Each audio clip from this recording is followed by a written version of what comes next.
Assalamualaikum warahmatullahi wabarakatuh.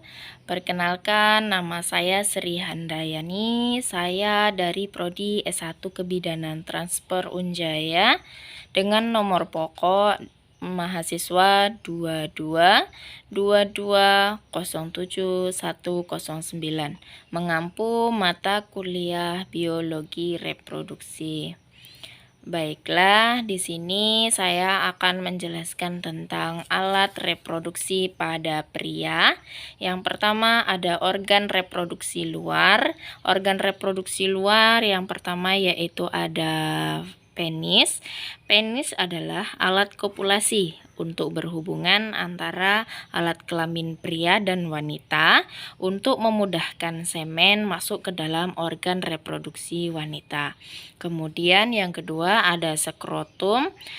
Skrotum adalah kantung pembungkus yang di dalamnya berisi testis yang berfungsi untuk menggerakkan skrotum sehingga dapat mengerut dan mengendur, yang berfungsi sebagai pengatur suhu lingkungan agar kondisinya tetap stabil.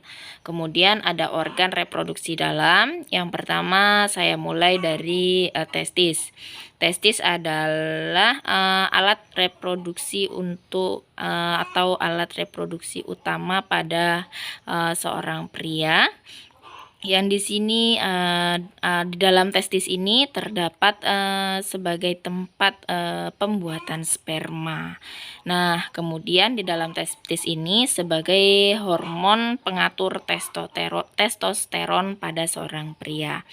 Kemudian setelah sperma di sini, kemudian dia bergerak menuju ke epididemis. Di dalam epididemis ini adalah saluran berkelok-kelok yang berawal dari testis bergerak menuju sebelum ke vas deferens sampai sini. Di epididemis ini adalah fungsinya sebagai tempat penyimpanan sel sperma sementara sampai matang. Kemudian setelah ke epididemis bergerak menuju vas deferens sampai ke sini. Vas deferens ini adalah selang atau saluran bergeraknya sperma dari epididemis ini menuju ke vesika spinalis. Di dalam vesika spinalis ini adalah sebagai tempat penampungan sebelum sel sperma ejakulasi keluar. Nah, di dalam sini sebagai tempat penyimpanannya. Kemudian setelah seorang pria mengalami ejakulasi, di sini dia akan bergerak menuju ke ductus ejaculation di sini. Nah, kemudian setelah seorang pria mengalami ejakulasi tersebut, dia bergerak menuju ke uretra yang panjang sampai saluran keluar. Nah, uretra ini adalah saluran yang yang panjang dari ductus ejaculation sampai ke luar, yang bertujuan untuk mengeluarkan semen tersebut atau sel sperma tersebut. Kemudian di dalam pria itu terdapat kelenjar. Yang pertama itu ada kelenjar prostat, kelenjar yang menghasilkan getah bening yang mengandung garam dan fosfolipia yang berperan sebagai kelangsungan hidup sperma atau pemberi makanan sperma. Kemudian ada kelenjar Cowper. Kelenjar Cowper itu yang terletak pada ujung ujung penis. Kelenjar ini berlangsung menuju uretra yang menghasilkan getah yang bersifat alkali atau basa. Kemudian di sini akan menjelaskan sedikit kelainan pada alat reproduksi pria yang sering terjadi atau kelainan-kelainan yang sering terjadi pada seorang pria. Yang pertama itu ada chlamydia atau penyakit menular seksual pria yang disebabkan oleh infeksi bakteri. Umumnya chlamydia disebarkan oleh seks vaginal, anal maupun oral.